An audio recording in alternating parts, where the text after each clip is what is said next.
नमस्कार सभी को। मेरे चैनल में आप सभी का हार्दिक स्वागत एवं अभिनंदन है। आज मैं उपस्थित हूँ जयशंकर प्रसाद द्वारा लिखित उपन्यास तितली का अगला भाग लेकर। सैला ने नंद रानी की प्रसन्न आकृति में विनोद की मात्रा देखी। वह क्षण भर के लिए अपने को वास्तविक जगत में देख सकी। उसने एक सांस में निश्चय किया कि हाँ कह दूं, किंतु अब प्रस्ताव करने में कौन आगे बढ़े। वह लज्जा और आनंद से मुस्कुरा उठी। नंद रानी ने भाव पहचानते ही कहा, मिस सैला, जब तुम इंद्रदेव को बहुत दूर तक अपने पद पर खींच लाई हो, तब यूं अकेले छोड़ देना क्या कायरता नहीं? बोलो, मैं किस दिन अपने इष्ट मित्रों को निमंत्रित करूं? मुझे इंद्रदेव का ब्याह करने का अधिकार है। मैं उसकी कुटुंबनी हूँ। अब मुझे केवल तुम्हारी स्वीकृति चाहिए। सैला का सिर नीचे झुका हुआ था। उसकी ठुड्डी उठाकर नंद रानी ने कहा, अब बहाना करने से काम नहीं चलेगा। कहाँ? हाँ, बस मैं कर लूँगी। बहन, मैं स्वीकार करती हूँ, परंतु इधर मेरे मन की जो दशा है, वह जब तक तितली का कुछ उपाय। चुप भी रहो तितली बुलबुल, कोयल सबों का स्वागत होगा। पहले बसंत का उत्सव तो होने दो। मैं तितली को अपने पास रखूँगी और इंद्रदेव को उसकी सहायता करनी होगी। सैला को चुप देख कर नंद रानी ने कहा, इंद्रदेव, तुम बोलते क्यों नहीं? क्या मैं तुम्हारी वकालत करूं और तुम बैरिस्टर बनकर बैठे रहो? इंद्रदेव हंसकर बोले, भाभी, संसार में कई तरह के न्यायालय होते हैं। आज जिस न्यायालय में खड़ा हूँ वहाँ आप जैसे वकीलों का ही अधिकार है। तो फिर मैं तुम्हारी ओर से स्वीकृति देती हूँ। कल अच्छा दिन है, यही मेरे बंगले में यह प्रणय होगा। इंद्रदेव, तुम्हारा महत्वपूर्ण आडंबर हट गया। तब तुम अपने मनुष्य के रूप में वास्तविक स्वतंत्रता का सुख लो। केवल स्त्री और पुरुष का ही संयोग जटिलताओं से नहीं भरा है। संसार के जितने संबंध विनिमय हैं, उनमें निर्वाह की समस्या कठिन है। तुम जानते हो, मैंने उसका त्याग पत्र फाड़ कर फेंक दिया और रजिस्ट्री कराने के लिए उन्हें नहीं जाने दिया। उनसे सब अधिकार लेकर मैं उनको अपदस्थ करके नहीं जाने दिया। उनसे सब अधिकार लेकर मैं उनको अपदस्थ करके नहीं रखना चाहती। वे मेरे देवता हैं। उनकी बुराइयां तो मैं देख ही नहीं पाती हूँ। हाँ, अर्थ संकट है सही, पर यही उनकी मनुष्यता है। धोखा देकर कई बार उनसे कुछ झंस लेने वाले मित्र भी फिर उनसे कुछ ले लेने की आशा रखते हैं। क्या ये मेरे गौरव की वस्तु नहीं है?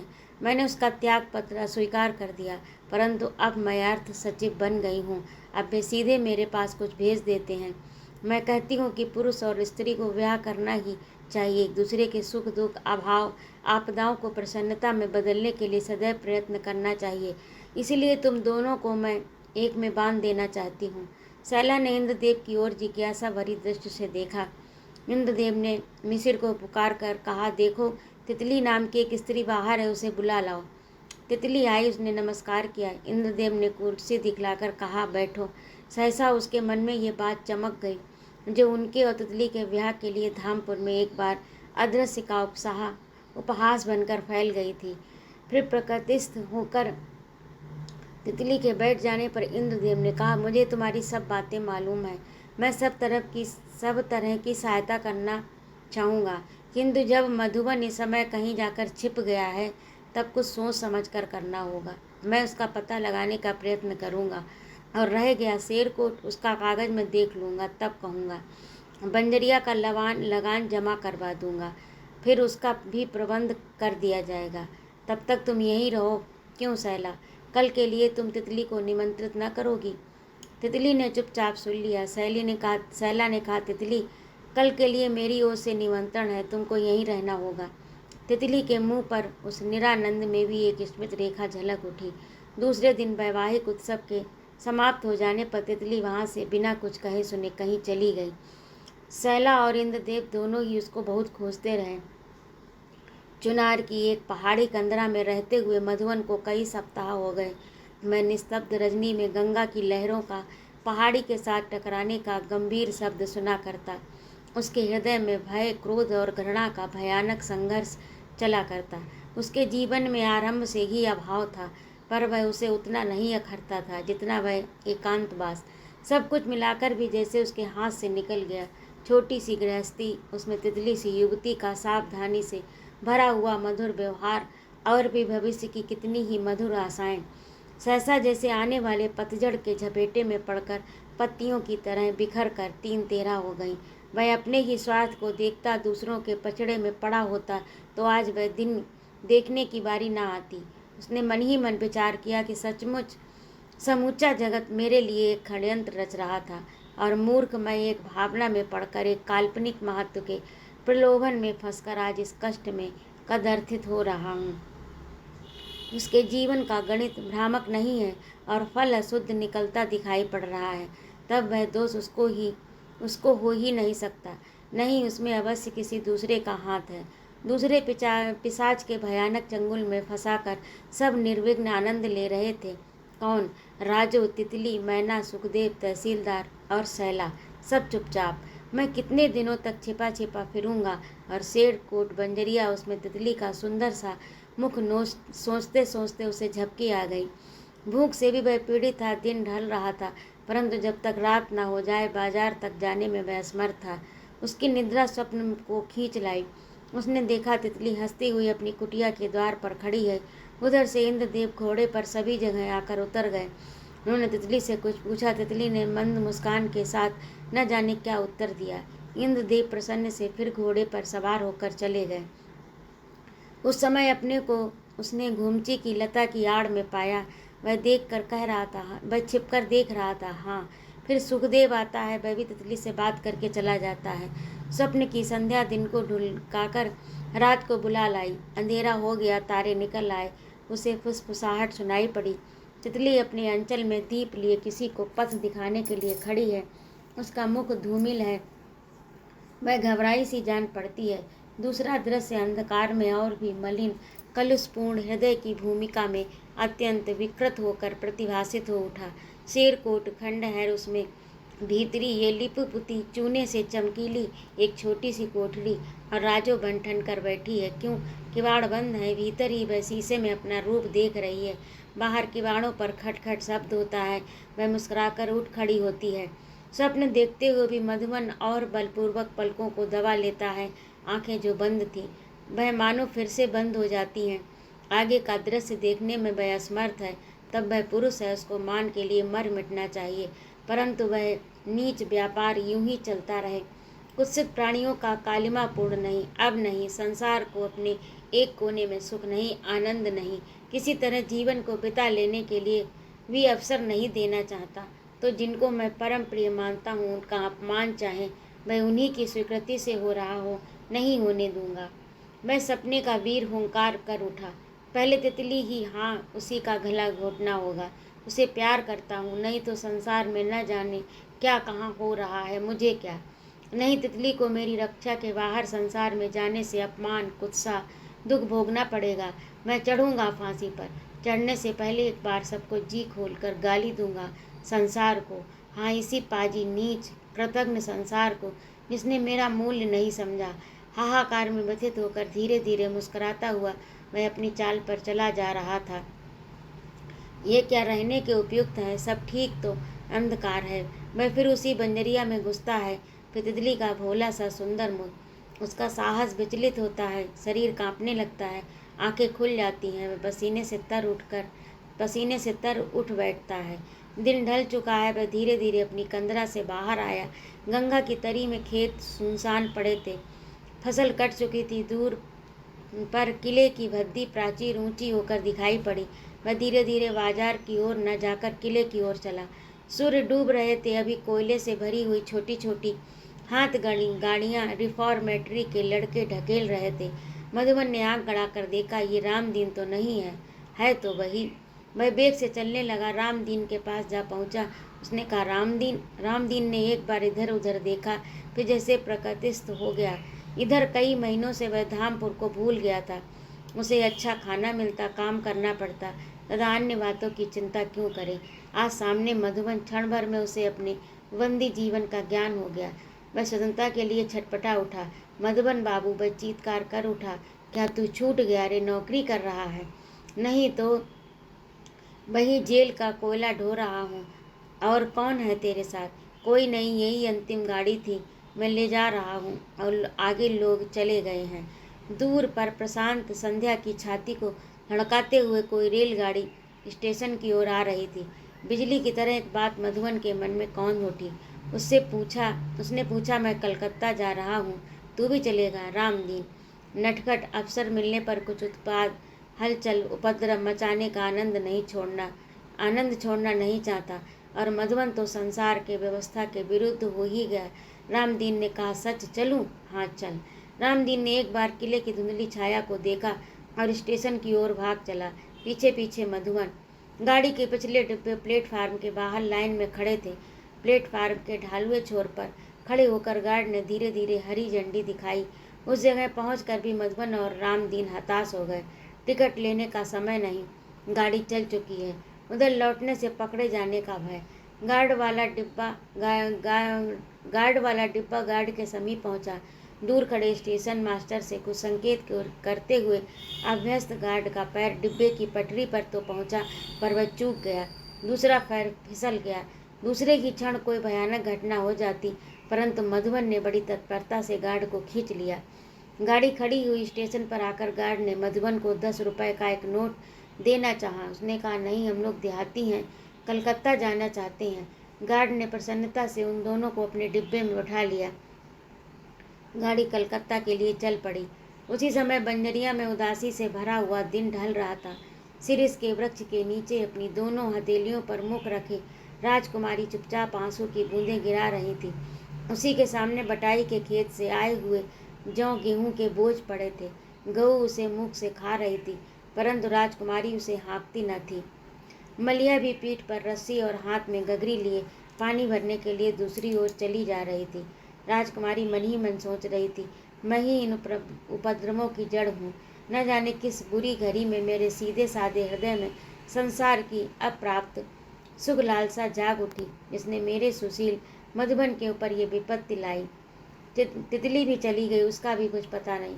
सुना है कल तक लगान का रुपया न जमा हो पाएगा तो बंजरिया भी हम लोगों को छोड़नी पड़ेगी।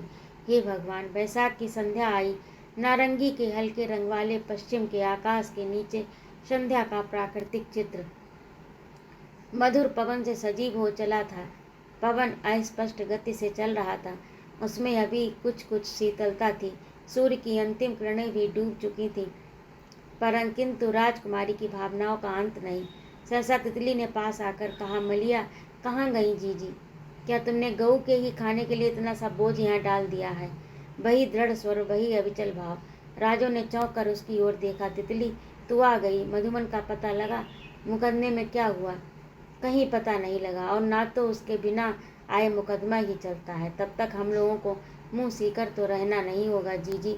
जीना तो पड़ेगा ही। जितनी सांसें आने जाने को हैं उतनी चलकर ही रहेंगी। फिर ये क्या हो रहा है? कहकर उसने गऊ को हाँकते हुए अपनी छोटी सी गठरी रख दी। आग लगे ऐसे पेट में जीकर ही क्या होगा? भगवान मुझे उठा ही लेते तो क्या उनको अपराध लगता? मैं भी तुम्हारी सी बात सोचकर छुट्टी पा जाती जीजी। मैं वैसा नहीं कर सकती। मुझे तो उनके लौटने के दिन तक जीना पड़ेगा, और जो कुछ वे छोड़ गए उसे संभाल कर उनके सामने रख देना होगा। तितली की प्रशांत दृढ़ता देखकर राजो झल्ला उठी। वह मन ही मन सोचने लगी, पढ़ी लिखी स्त्रियां क्या ऐसी होती हैं? इतने विपत्ति में भी जैसे इसको कुछ दुख नहीं। न जाने इसके मन में क्या है। मनुष्य इसी तरह प्रायः दूसरे को समझा करता है। उसके पास थोड़ा सा सत्यांश और उस पर अनुमानों का घटा टोप लाद कर वह दूसरे के हृदय की ऐसी मिथ्या मूर्ति गढ़कर संसार के सामने उपस्थित करते हुए निसंकोच भाव से चिल्ला उठता, लो, यही है ये हृदय जिसको तुम खोज रहे थे, मूर्ख मानवता। राजकुमारी ने एक बार और भी किया, तितली, कल लगान का रुपया न जमा होने से बंजरिया भी जाएगी। तितली ने गठरी खोलकर अपना कड़ा और भी एक अंगूठी छल्ला राजकुमारी के सामने रख दिया। राजो ने पूछा, ये क्या? इसको बेच कर रुपए लाओ जीजी। लगान का रुपया देकर जो बचे उसमें एक दालान यहीं बनवाना होगा। मैं यहाँ पर कन्या पाठशाला चलाऊंगी, और खेती के सामान में जो कुछ कमी हो उसे पूरा करना होगा। गाय बेच दो, आवश्यकता हो तो बैल खरीद लेना। तुम देखो खेती का काम, मैं पढ़ाई करूंगी। हम लोगों को इस भीषण संसार में जब तक लड़ना होगा जब तक वे लौट नहीं आते। फिर ठहर कर तितली ने कहा, जी में चलता है, थोड़ा जल दो जीजी। अंतोगत्वा तितली के उस उत्साह भरे पीले मुंह को राजो आश्चर्य से देख रही थी। मलिया ने आकर उसका पैर छू लिया। बंजरिया में दिया जल उठा। मधुबन और रामदीन दोनों ही उस गार्ड की दया से लोको ऑफिस में कोयला ढोने की नौकरी पा गए। हावड़ा के जनाकीर्ण स्थान में उन दोनों ने अपने को ऐसा छिपा लिया जैसे मधुमक्खियों के छत्ते में कोई मक्खी। उन्हें यहाँ कौन पहचान सकता था। सारा शरीर काला, कपड़े काले, उनके लिए संसार भी काला था। अपराध करके वे छिपना चाहते थे। संसार में अपराध करके प्रायः मनुष्य अपराधों को छिपाने की चेष्टा नित्य करते हैं। जब अपराध नहीं छिपते वह उन्हें छिपाना ही पड़ता है। अपराधी संसार उनकी इसी दशा से संतुष्ट होकर अपने नियमों की कड़ाई की प्रशंसा करता है। वह बहुत दिनों से सचेष्ट है कि संसार से अपराध उन्मूलित हो जाए, किंतु उनकी चेष्टाओं में वह नए नए अपराधों की सृष्टि करता जा रहा है। हाँ, तो वे दोनों अपराधी थे। कोयले की राख उनके गालों मस्तक पर लगी रहती, जिससे आंखें विलक्षणता से चमका करती। मधुबन प्रायः रामदीन से कहा करता, किया उसका फल तो खूब मिला, मुंह में कालिक लगाकर देश निकाला, इसी को न कहते हैं। भैया, सबका दिन बदलता है, कभी हम लोगों का भी दिन बदलेगा, रामदीन ने कहा। उन दोनों को छुट्टी मिल गई। उनके टीन से बने मोहल्ले में अभी सन्नाटा था। अन्य कुली काम पर से नहीं आए थे। सूर्य की किरणें उनकी छाजन के नीचे हो गईं। उनका घर पूर्व के द्वार वाला था। सामने एक छोटा सा गड्ढा था जिसमें गंदला पानी भरा था। उसी में वे लोग अपना बर्तन मांजते थे। एक बड़ा सा ईंटों का ढेर वहीं पड़ा था जो चौतरे का काम देता था। मधुबन मुंह साफ करने के लिए उसी गड्ढे के पास आया। घड़ा से उसको रोमांच आया। उसकी आंखों में ज्वाला थी, शरीर तप रहा था। ज्वर के पूर्व लक्षण थे। वह अंजल में पानी भरकर उंगलियों की संधि से धीरे धीरे गिराने लगा। रामदीन एक पीतल का तसला मांज रहा था। वहाँ 4 ईंटों की एक चौकी थी। चिरकिट उस चौकी पर अपना पूर्ण अधिकार समझता था। वह जमादार था। आज उसके न रहने पर ही रामदीन वहीं बैठकर तसला धो रहा था। मधुबन ने कहा, रामदीन, उस बम्बे से आज एक बाल्टी पानी ले आओ, मुझे ज्वर हो रहा है।